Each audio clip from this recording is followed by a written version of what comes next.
This is Radio Hereford FC, the home of the Bulls.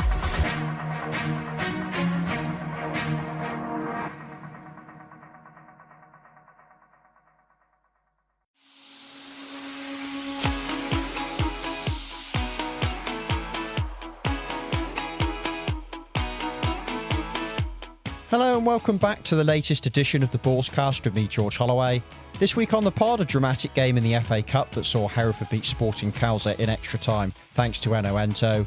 We look back on the Bulls' win over Worksop Town in the National League North last Saturday, while Hereford's opponents in the next round of the Cup, Hemel Hempstead, are also looked at. As always, I'm joined by Radio Hereford FC commentator Keith Hall.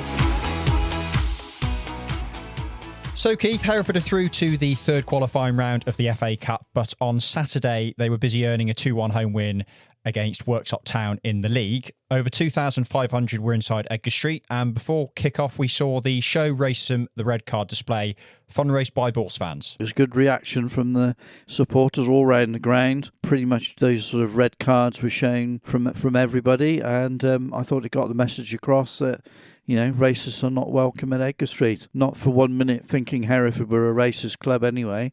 As Paul Caddy said, it's really a societal issue more than anything else. You've got idiots in the Premier League, let alone the National League North. It's just a question of trying to deal with it. Absolutely. It was an even first half, but Amari Sterling-James broke the deadlock in added time with an excellent free kick. Yeah, got that dip on it and went over the wall and into the top corner. So goalkeeper flung himself to his right to try and keep it out, but couldn't get anywhere near it. And I think the keeper actually hit the post himself in the sort of follow through. But really good technique, well capable of it. And we talked about his set piece delivery, whether it be free kicks, corners, and he's a real asset. Hereford missed a raft of chances to make it 2, and as the second half went on, you wondered if they'd be made to pay, but Andy Williams' goal helped to settle those nerves. It did, really. It trickled in.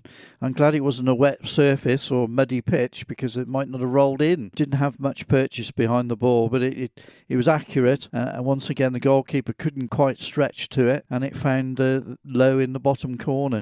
But a third goal would really have just put the game to bed. Yeah, and in particular, Ramey Campbell's chance, Keith, from 6 yards out. That's not one he'll want to look back on, is it? He won't really. It was on a plate, wasn't it? Right across there from Andy Williams. You know, it's all right for us in the stands to say that, but it did look a poor error from him. He should have hit the back of the net from that, surely. But he redeemed himself, obviously, against Sporting Khalsa. Liam Hughes, who usually starts up front for Worksop, came off the bench and made an instant impact, hitting the bar before heading in Mason O'Malley's cross on 89 minutes. But was it just too little, too late, Keith? I think it was, really. They did have chances, especially in the first half. Could have been easily 2-2 or something like that in the first 45 minutes. But yeah, we identified him as a potential threat before kick-off. A little bit surprised he didn't start, but yeah, he did make that impact straight away, put himself around, and a thunderous shot off the crossbar. I imagine that's still rattling, actually. He really did hit it. In the end, a few fingernails were bitten, but Hereford did get over the line. That's what it's all about at the moment. Just getting that match-by-match momentum. Liam Hughes' impact maybe stood out even more, Keith, because Worksop's top scorer, Aaron Martin, who had 5 goals in 8 games, was kept quiet by Hereford. He was. I think Hereford had looked at him, and without Hughes on the pitch, they thought perhaps they can keep him quiet. They'll keep Worksop quiet. And they weren't as fluid as Hereford on the ball, I didn't feel, at any stage throughout the game. Hereford were a little bit more creative and passed the ball a little bit better than Worksop. They're new into the league at the moment, so it's going to take them a while to get used to the different, options that teams will use and get at them in different ways. You could sort of categorise Alfreton at one end to Kidderminster at another. So there will be different challenges for them. But I always thought Hereford just had that little bit more quality. If they could actually get that ball past the goalkeeper accurately into the back of the net, we always looked as though we could win the game. But if you don't take your chances when you're on top, there's always a chance that your opposition can come back at you, which is what Worksop did in the end. Do you think Worksop have enough to stay up? I think probably have. They're a really hard-working team. If they keep that up, it goes a long way. As we know in the National League North, if you're all together, you've got that team ethic and you've got the work rate and a little bit of an understanding, then I think they'll probably be safe. But, you've got to maintain that for 46 matches, not 9 or 10. 2 wins and 2 draws in their last 4 league matches, Keith, which pushes them up to 14th. Yeah, not too far away now. We always say, forget the table until after 10. Well, if Hereford are in the top 10 after 10, I think most supporters will be saying, well, that's a recovery after a really poor start. I think the players have said themselves they were concerned about it, that they needed to get some sort of foothold and then work from there. And they're now doing that. It may not be the full football that we all like to see just yet, but once players have got a little bit more understanding, those coordinations that I was talking about in the pod last week, once they get those, then with different systems, 3-5-2, 4-3-3, 4-2-3-1, I think Paul Caddis and Adam Rooney are quite capable of looking at an opposition and saying, what do we need? What is our best collective, not 11, but maybe 15 or 16 that can do a job in any particular match? So it may be that Hereford don't set up, say, 4-4-2 every week.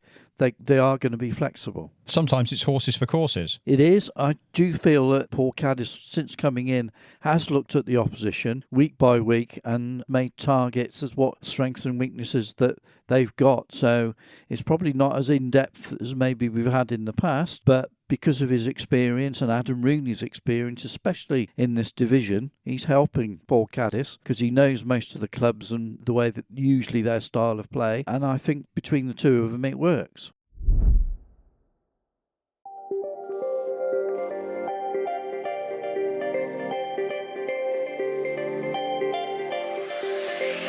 Here are the results from game week 9 of the National League North. It finished Scarborough Athletic 1, Oxford City 0, Bedford Town 0, Spennymoor 3, Alfreton 1, Telford United 0. Kidderminster were held to a 2-2 draw at home to Buxton after Max Bardell equalised on 96 minutes for the visitors. Marine 1, Kings Lynn Town 1, Merthyr 0, Radcliffe 5. Fylde Leamington was abandoned due to a waterlogged pitch, with the hosts 4-0 up on the hour mark. Curzon Ashton 1, South Shields 2, Chorley 3, Macclesfield 2, with former Bull Harvey Smith grabbing the 95th minute winner for the Magpies. Darlington scored a stoppage time equaliser to earn a 1-1 draw at home to Chester, while Southport versus Peterborough Sports was suspended on 63 minutes, with the hosts 2-1 up. What has that all done to the league table? Well, for the top, not a huge amount. South Shields stay in first place with 23 points and remain unbeaten. Scarborough 3 points further behind in second, while Chorley occupy third. Despite seeing their game abandoned, Fylde remain inside the playoff places, with Spennymoor, Kidderminster and Radcliffe joining them. At the other end of the table, Peterborough Sports sit bottom on 4 points, just below Southport by virtue of goal difference, while Bedford and Oxford also lie in the relegation zone. And with their win over Worksop, Hereford are now up to 14th with 11 points from 9 games.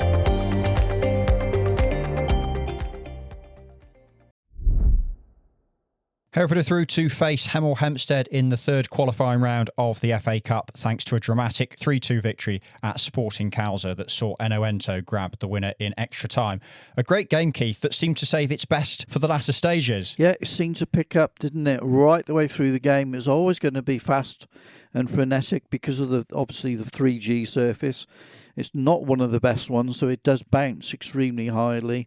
I had Leroy May with me in the commentary position, and obviously he's like me. He does not like artificial surfaces, but it was clear that Sporting Khalsa, they know all about it, playing in there virtually week in, week out, training on it, all the rest of it. And so the long delivery from Constable was causing all sorts of problems because they were playing three up top, effectively, Stan Asamuga, Andre Landell and Shea Tilt. So once they get past the last man, they've gone, they disappeared.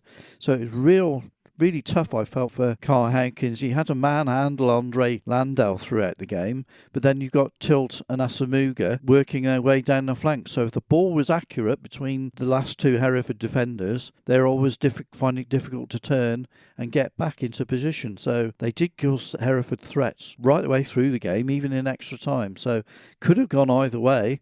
a little bit more possession football, trying to work it through midfield, although it wasn't necessarily conducive to doing so, because the ball will bobble away from you if there were so many volleys and half volleys in the game, because there's no give at all in that surface. So if a pass is accurate to you, it's still likely to bobble up in the air when you make your first touch. So not the best for fluid open football. So in a way, people will say, well, the quality wasn't there. But at the end of the day, it's the FA Cup. It doesn't matter how you get there. Just make sure you get through. It was Sam Osborne's goal that initially dragged the Bulls level on 83 minutes following Landor's opener. And he's a player that's really impressed Keith when coming off the bench in recent weeks. Yeah, he's staking a claim, isn't he, to getting into that starting 11. It was a good finish because he was through one-on-one, but he did look up. He saw Raven Constable, the goalkeeper, coming out, and he calmly lifted it over into the back of the net. It wasn't a question of firing it or snatching at it. That was the technique he was going to use. He'd made up his mind, and it was perfectly executed. When Bradley Burgess scored with 5 minutes remaining, you'd be forgiven if you're a Hereford fan for thinking that they'd lost it all over again. But Ramey Campbell stepped up with a brilliant finish at the death to equalise, and it shows the mental resilience. Yeah, great strike, actually. I'll go back to the Burgess effort. That was a hooked half volley from the edge of the penalty area, and it really flew into the corner. And then, a lot of supporters were saying, well, that's it. No time to get an equaliser. And as you say, up Ramey Campbell, great strike. Similar technique to Burgess, in fact, but he probably hit it more powerfully. And if you look at the highlights, it virtually hit the stanchion or something at the back of the goal, and the ball rebounded back into play with the goalkeeper hoofing the ball back into the net in disgust, because I think Sporting Khalsa believed they'd won at that late stage, make it 2-1. For Hereford to get an equaliser, take the game to extra time, I think they really were, upset that they hadn't. Well, it's not necessarily a giant killing, but it would have been a cup upset if Hereford had lost to Sporting Khalsa, but Campbell kept Hereford in the hunt. Yeah, 92 minutes on the clock when Ramey Campbell scored that equaliser. Just touching on Ramey Campbell there, Keith, Paul Caddis has gone with two up top this week. Do you prefer it when Andy Williams plays alongside him? I think they're combining it a little bit better. The more they play together, a little bit more understanding of where they're going to be. Obviously, Andy Williams had, 3 or 4 opportunities last night.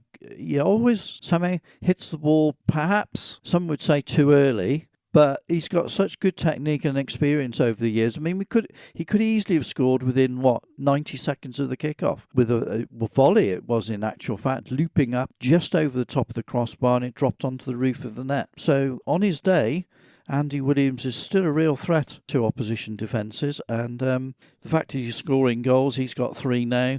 Ramey Campbell's got 3. Eno got the winner, he's got a couple, and Osborne's got a couple. So all of a sudden there are different opportunities, different players that are scoring, so it's more of the collective rather than relying on one individual. So on we went to extra time, and after coming close twice in the first 15 minutes, Hereford finally snatched a winner on 108 minutes, thanks to Ento, who didn't score the prettiest goal, Keith, but he won't care one bit. No, he won't. He was actually really looking dangerous when he came on, especially down the flanks. He was cutting in, usually from this left-hand touchline, getting shots away, taking players on.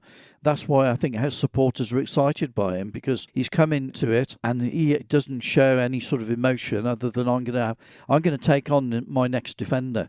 I'm going to give him some threats. Every game, pretty much, he will do that, and he tries to express himself. So it doesn't necessarily come off. There's one chance he had before he equalised. He was put through one-on-one. Again, the ball bounced, and he had to hit sort of a half volley, but he snatched at it a little bit, and it went well wide. Unlike Osborne, when he lifted it over the goalkeeper, Eno snatched at it a bit, and it went well wide. But again, in the right place, at the right time, and he got that so important goal to score. I felt Hereford looked a little bit more dominant in extra time period. And as Leroy May said in commentary, he felt that Sporting Khalsa made a mistake when they took Andre Landell off, the number 9.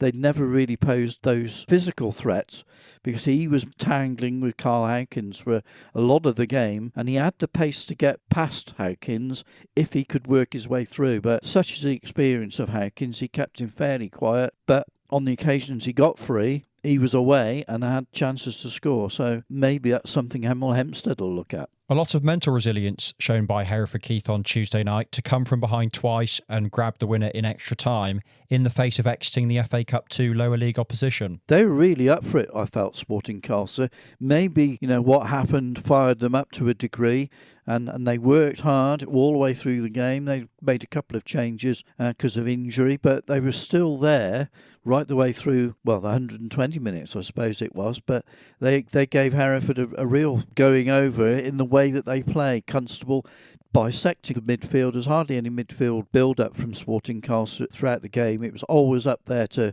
Tilt, Landell, Asamuga, and they were flying at the Hereford defenders, and it is so difficult to play against. And I thought Hereford, in the end, got the job done. Substitutions. We remarked how strong the bench looked on Saturday, and they came up trumps for Paul Caddis at Sporting Khalsa. It did, but there are only 5 of them.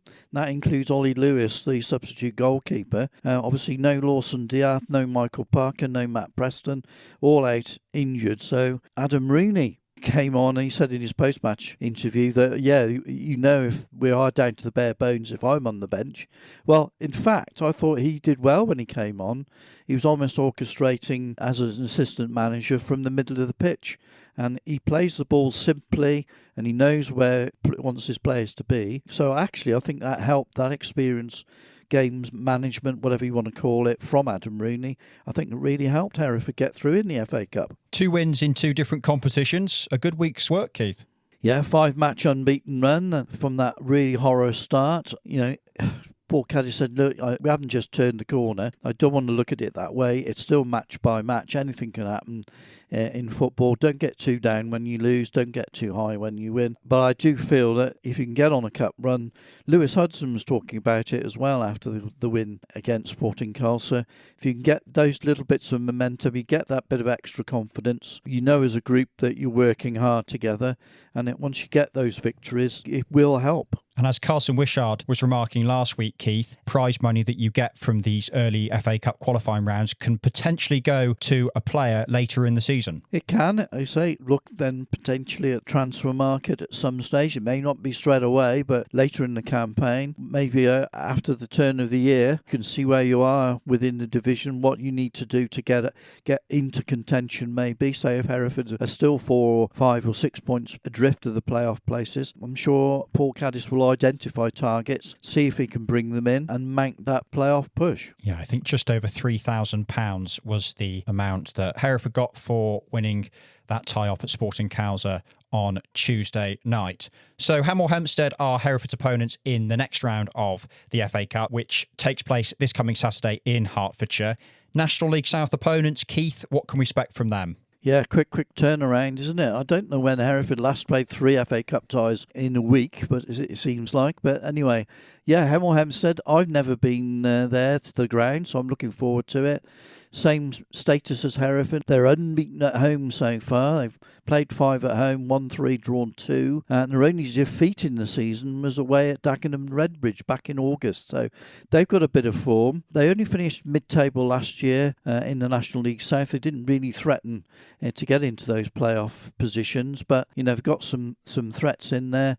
Young 20-year-old Miller, Matthew Lewis is the centre forward. And I think he got 4 or 5 goals already this season. So he's probably the man that Hereford need to identify to really keep quiet. But form guide of the last 4 in the league: Hemel 1-2, drawn 2, lost none.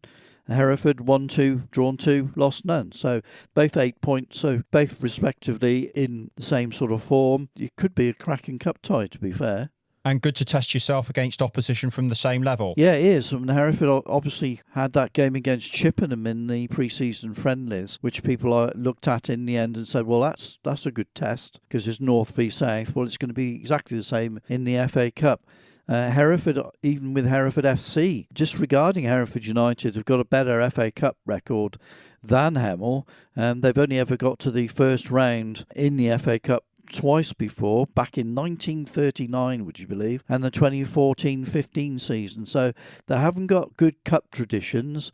So maybe it's up to Hereford to just try and go there, get a result, even if it's a replay, and bring them back to Edgar Street and go from there. because you'll have seen the draw on the Monday afternoon. You'll know what the incentive is in the fourth qualifying round for both of these clubs. But initially, go there and get the job done, as we saw against Sporting Khalsa. It is a 4G surface, not a 3G one, so similar challenges. But Hereford have got to overcome them, got to face up to it. Don't think there'll be too many there. Their average last year was about 750, with the highest nearly 3,000 against Torquay United when Torquay were looking to get in the playoffs, and a low of just over 500 against Hornchurch.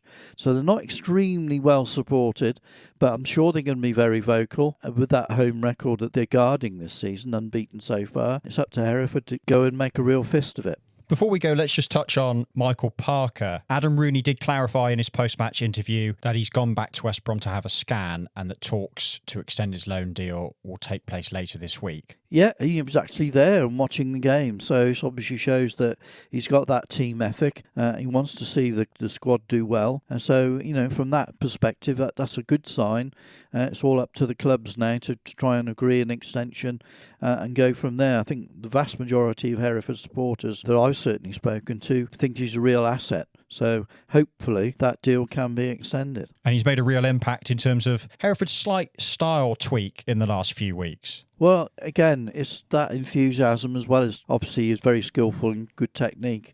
But he does like to bring the ball out, and if he's playing at centre-back, he'll drive up to the halfway line and then try and pick out a pass. Other than that, we saw at Darlington what a threat he can be down the flanks, especially on that left-hand side where he plays for the West Bromwich Albion Premier League 2 side, or whatever they want to call it, under 23s, under 21s.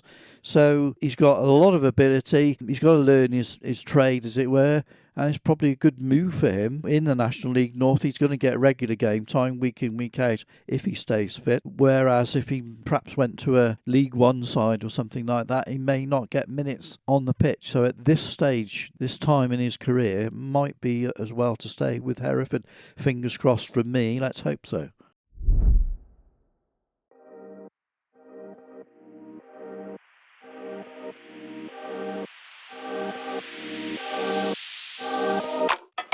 We're down to 80 teams now in the FA Cup third qualifying round. Here's a selection of the fixtures coming up this weekend. There are all National League North clashes as Chester host Curzon Ashton and Fylde play Darlington. 6th tier Weston-super-Mare are away at Poole Town. Hales Owen face Aveley while Southport are at Morpeth. It's Macclesfield versus Nantwich and Marine versus Buxton. Spennymoor have been drawn at home to Chadderton. There's a West Midlands clash as Evesham travel to Telford United, while National League North high flyers South Shields and Chorley face off in the North East. The draw for the fourth qualifying round will take place on Monday, the 29th of September.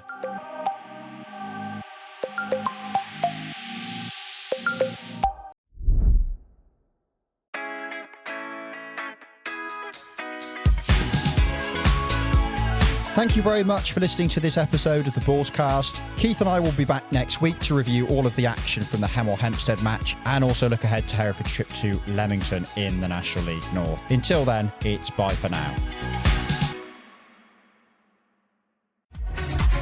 This is Radio Hereford FC, the home of the Bulls.